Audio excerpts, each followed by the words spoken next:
you guys were able to squeak into the playoffs, like with their record.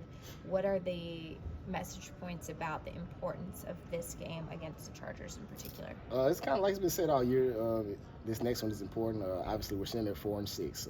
We take this L on Sunday, 4-7. It's you pretty much cancel, the postseason. But the thing about it, we have belief in each other in this locker room, and we're still in the fight. We just got to take care of Sunday and go from there. Mike, how many times has the message of finishing games the right way been delivered to you guys? It's been that way since the season started. You know what I mean? Obviously, like I said, we're 4-6. We let some games slide that we should have closed out, but we still are in position to make a run. And that has to start Sunday night against a good Chargers team. From your perspective, what do you think's been the issue with Cam Taylor-Britt this season? Honestly, it's just hard to tell. He's a young guy going through a slump. You know what I mean? All athletes kind of go through some type of slump in their careers, but he has to find a way to dig himself out of it. Obviously, this team needs him to be our number one corner. Obviously he hasn't played up to that standard, but everybody in our room and on the defensive side knows how Cam is and know how much he means to us. He just has to focus back in and do his job. When was your first slump, and how did you get out of it? That was probably my rookie years back, but it's just, playing, just getting back to your fundamentals, the little things. That's why I told Cam, I was like, athletic-wise, nobody's probably more athletic than he is, but he has to make sure his technique is right, so he's put himself in position to make plays. And once he gets that down, I honestly feel like he'll be back to himself. Can a good tackle or a good hit get you more back into a groove as a defensive player?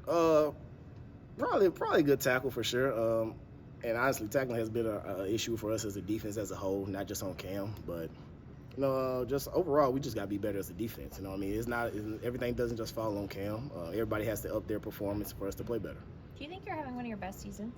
You tell me. I think so. I would believe so. Me and Lou had some conversations about the third down packages and stuff, but he knows I'm willing to do whatever for this team, and it's still putting me in position to make plays. What's your view on that? You'd always like to be out there, obviously, but what's those conversations like? Yeah, he knows I'm a competitor, especially on third down. It's the money down, and it's just it hasn't been my year for that this year. But at first, it was a hard adjustment. But me being a leader, I kind of just took that in stride and kind of just played my role. Trying my best to do what I can on first and second down. Does it make it even harder when you guys as a defense have struggled on third downs, especially third downs in the red zone in some of these key spots? Do you look at that and say, I just want to be able to be the one to go out there and make the play, right? Absolutely. Will I make that play? Who knows? But I feel like if I'm out there, it kind of bring another comfortability level, bring our comfortability level up. So. We're 11 weeks in. Things can still change, but I know my role, and I'm doing my best to play it. I was going to say, is the window still open, or do you feel like that ship has sailed and he's set in his rotation? Oh, no, it's still open. 11 weeks in, anything can happen. Injury can happen, just anything. But whether I'm out there or not, I'm always excited for my guys to go out there and make plays. Well, what was his answer when you asked him? It's just some matchup purposes wise. If you actually watch, it's usually third, 6+ that I'm usually off the field because it's going to be a little more man coverage, and obviously depending who that slot receiver guy is, some matchups work better.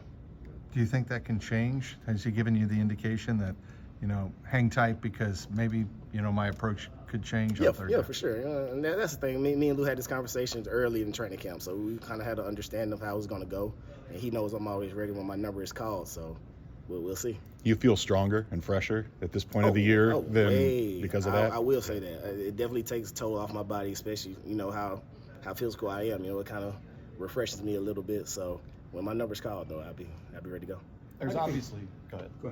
There's obviously a benefit with these long weeks and bye weeks, from the standpoint of rest and recovery. But why are these so important for you guys mid-season like this? Like you said, it's dead in the middle of the season. We're still a week from our bye, going into week 12 next week. So those mini buys and those opportunities to really get your body refreshed and ready for the back half of the season is big. And coming off that Thursday game, and then next week having the bye week, especially if we win on Sunday, that'll be a momentum boost and just a refresh. How do you think Battle's doing?